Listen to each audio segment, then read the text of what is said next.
Thanks for staying with us here on TVC News. Now, Tunisia's main opposition coalition is calling for the resignation of President Kais Saied after fewer than 9% of eligible voters took part in parliamentary elections. The National Salvation Front head, Najib Chebi, said Saturday's poll was a fiasco, calling for mass protests to demand snap presidential elections. They accuse Mr. Saied of reversing the democratic progress made since the 2011 uprising, a charge the president denied after sacking the prime minister and suspending parliament in July 2021. A year later, Mr. Saied pushed through a constitution enshrining his one-man rule after a vote that was also boycotted by the main opposition parties. For more on this political situation in Tunisia, I have a global affairs analyst, Calvin Dark, who is joining me via Zoom from Washington, D.C. Thank you so much for joining us on board now. Doesn't it look kind of strange that just about 8.8% of the roughly 9 million strong electorate voted in the Saturday's parliamentary elections? How dire do you think the situation in Tunisia is?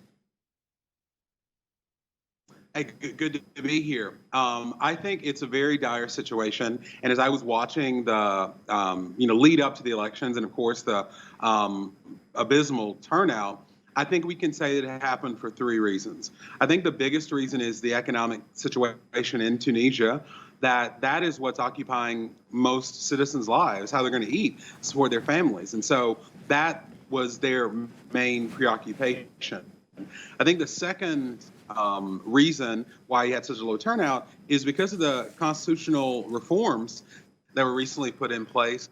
Parliament is more of an advisory body. And so a lot of times there were probably voters who didn't think it would really matter since Parliament has been stripped of a lot of its real power. And then I think the third thing is one of the constitutional reforms was removing political parties from the elections process. Now, that's important because political parties mobilize voters around a particular political agenda. The way it was now, you just had candidates who, by the way, couldn't receive funding from the political parties, so it was probably just business leaders and those who could self-finance. So I think for those reasons, you have such a low turnout, and that does not bode well for Tunisia's democracy. Mr. Saied is not against the Tunisian revolution, at least that's what he says in public. Rather, he sees himself as a man of the people who corrects, quote unquote, correct the path of the revolution. But the word correction, you speak Arabic, Calvin Dark, tashih in Arabic, has a notorious history in Arab politics. It has often been deployed to justify power grabs. Does this make him a savior or a usurper of power? I think it's the latter, because one of the things I've been wondering, especially when I saw these results, is history going to repeat itself? In January 2011, I was in North Africa during the Tunisian Revolution. And one of the things that I remember most was with then President Ben Ali, when there were protests happening in the streets, he would give a concession just a little bit. Every time he would give a concession, the protest would increase. And I'll never forget, he was on TV one night in the beginning of the revolution, and he said, okay, I'll leave in 6 months. The protest increased even more, and he was out within a few days. Now, I think that's the path that Tunisia could be down again, which would be horrific after the Arab Spring and the Tunisian Revolution. But I think it's totally possible. I think what it's going to depend on, since the current president does not have a political party, it's going to depend on his support from the military and security services. But I think there's definitely a chance that history could repeat itself.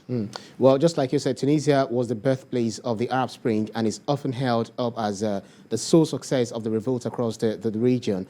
But why has it not led to stability, either economically or politically? Well, I think it goes back to, you're talking about President Saied, and I said he was a man of the people. That's what all autocrats or wannabe autocrats say. I think that the recent reforms were a real turning point in what's possible for democracy in Tunisia.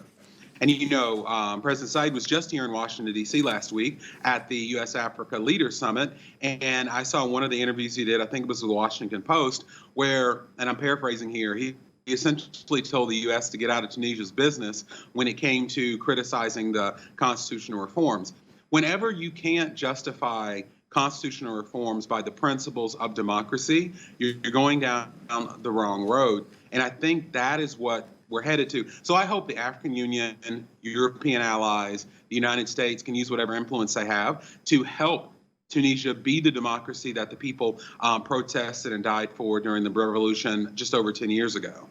So if majority of the Tunisians are not cool with the president, so to speak, isn't there a way of impeaching him in parliament or by any other institution?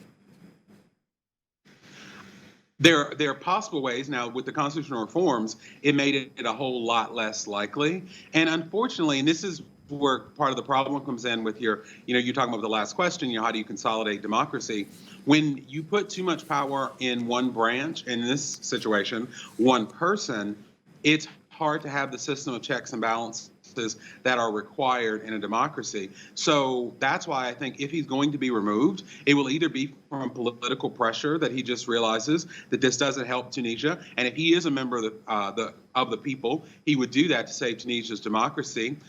If not, it's going to have a military or security services intervention, which is not helpful and will not be nonviolent and will not help Tunisia's economic crisis that most people are dealing with now. We'll continue to monitor the situation in Tunisia and see how the people handle it, especially the president himself, who is losing popularity among its people.